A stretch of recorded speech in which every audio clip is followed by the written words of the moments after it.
ఈరోజు అయోధ్యలో శ్రీరాముడు కొలువై ఉన్నాడు. ఆల్మోస్ట్ 500 సంవత్సరాల నుండి మన ఇండియాలో ఉన్న ప్రజలు అందరూ ఈ రోజు కోసమే ఎదురు చూస్తూ ఉన్నారు. ఈ రోజు కోసం ఎన్నో యుద్ధాలు కూడా జరిగాయి. చాలా మంది ప్రాణాలు కూడా కోల్పోయారు. ఈ కథ 16వ శతాబ్దం నుండే మొదలైంది.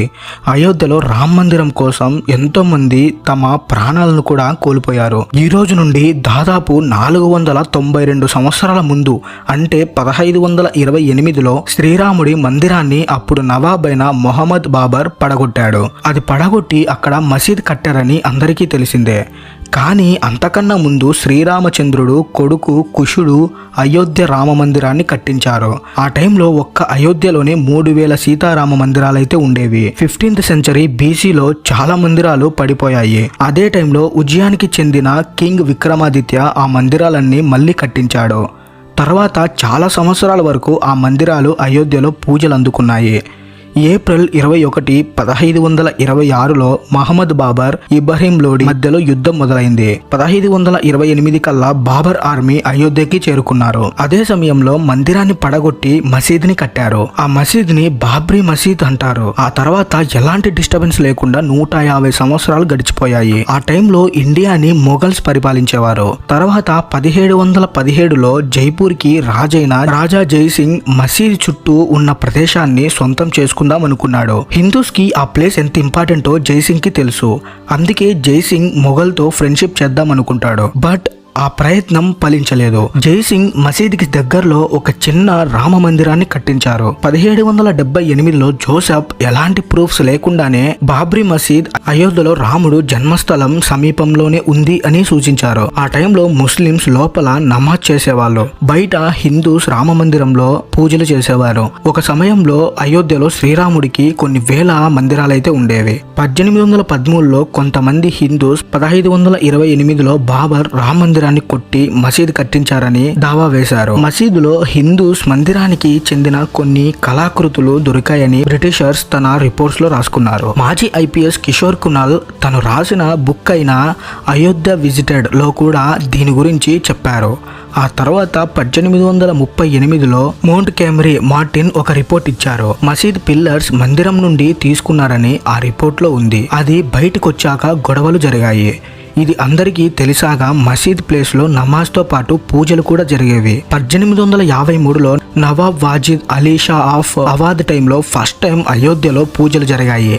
ఆ తర్వాత 1855 దాకా హిందూస్ ముస్లిమ్స్ ఒకే దగ్గర పూజలు నమాజు చేసుకునేవారు. హిందూస్ మసీద్ నుంచి 150 అడుగుల దూరంలో ఉన్న చిన్న రాముడి వేదిక దగ్గర పూజలు చేయడం స్టార్ట్ చేశారు. 1885లో న్యూస్ కోర్టుకు వెళ్ళింది. రఘుబీర్ దాస్ రాముడి వేదిక మీద పందిరి వేయడానికి కోర్టుకి పిటిషన్ వేశారు. కానీ అది కోర్టు కొట్టేసింది. 1934లో అయోధ్యలో మళ్లీ గొడవలు మొదలయ్యాయి. ఇందులో భాగంగా బాబ్రీ మసీద్ గోడ విరిగిపోయింది. గోడని మళ్లీ కట్టించారు. కానీ దానివల్ల అక్కడ నమాజ్ ఆగిపోయింది. ఆ టైంలో మన దేశాన్ని బ్రిటిషర్స్ పరిపాలించేవారు.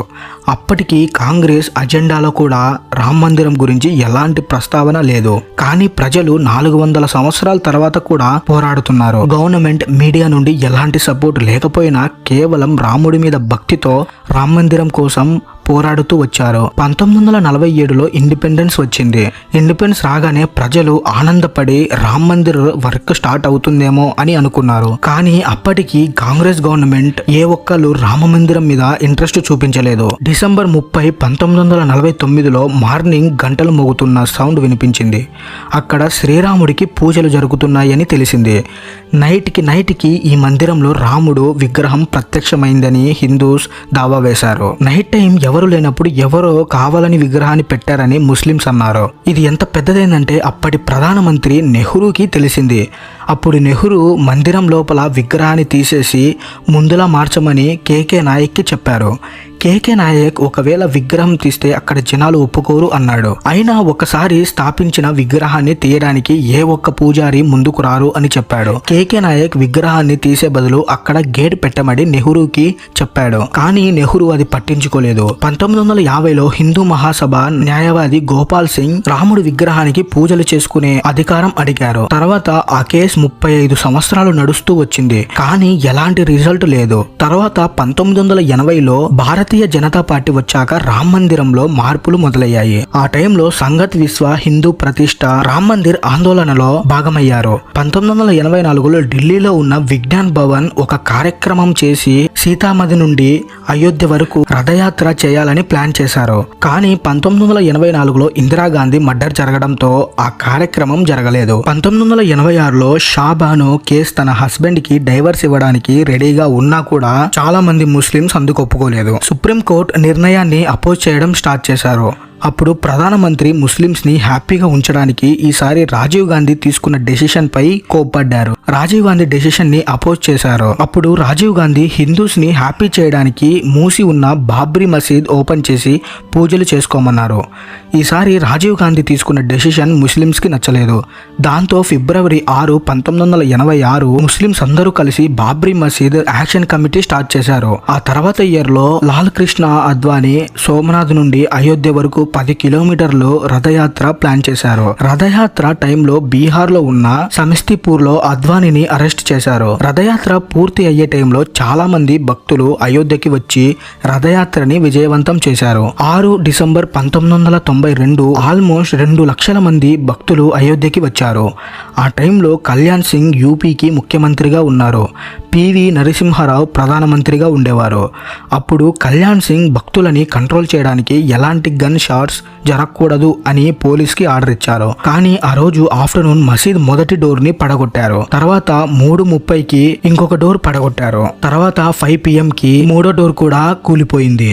ఈ ఇన్సిడెంట్ అయ్యాక యూపీలో రాష్ట్రపతి పరిపాలన మొదలుపెట్టారు. కళ్యాణ్ సింగ్ ని తన పదవి నుండి తొలగించారు. ఆ తర్వాత జరిగిన గొడవల్లో ఆల్మోస్ట్ 1000 మంది చనిపోయారు. ముంబైలో జరిగిన సాంప్రదాయిక వ్యవహారాలలో 900 మంది చనిపోయారు. తర్వాత 7 years వరకు కోర్టు ఈ విషయంలో మౌనం పాటించింది. ఆ తర్వాత 1990లో బీజేపీ మళ్ళీ కేంద్రానికి వచ్చిన తర్వాత రామ్ మందిరం గురించి ఆలోచించడం మొదలుపెట్టింది. ఆర్కియాలజీ సర్వే ఆఫ్ ఇండియాకి ఈ విషయం మీద రీసెర్చ్ చేయమని ఆర్డర్ వేసింది. ముందు అసలు ఏముంది అని మొత్తం కనుక్కోమన్నారు. వాళ్ళ రీసెర్చ్ ప్రకారం ఆ ప్లేస్ లో ఒక హిందూ దేవాలయం ఉంది అని చెప్పారు.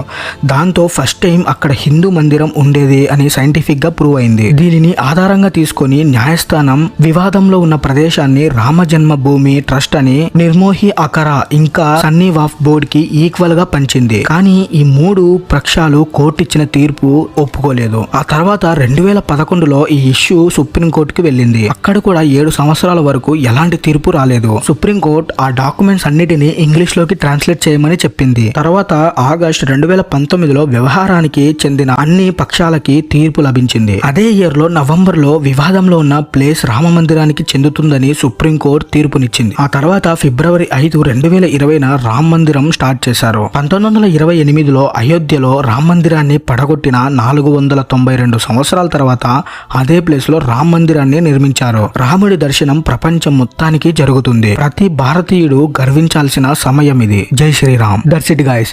ఈ వీడియో మీకు ఎలా అనిపించిందో కింద కామెంట్ అయితే చేయండి. కొత్తగా వచ్చిన వాళ్ళు ప్లీజ్ ఈ వీడియోకి లైక్ చేసి అలాగే సబ్స్క్రైబ్ చేసుకోవడం మాత్రం మర్చిపోకండి. మరో మంచి వీడియోతో మీ ముందుకు వస్తాను. అంతవరకు బాయ్.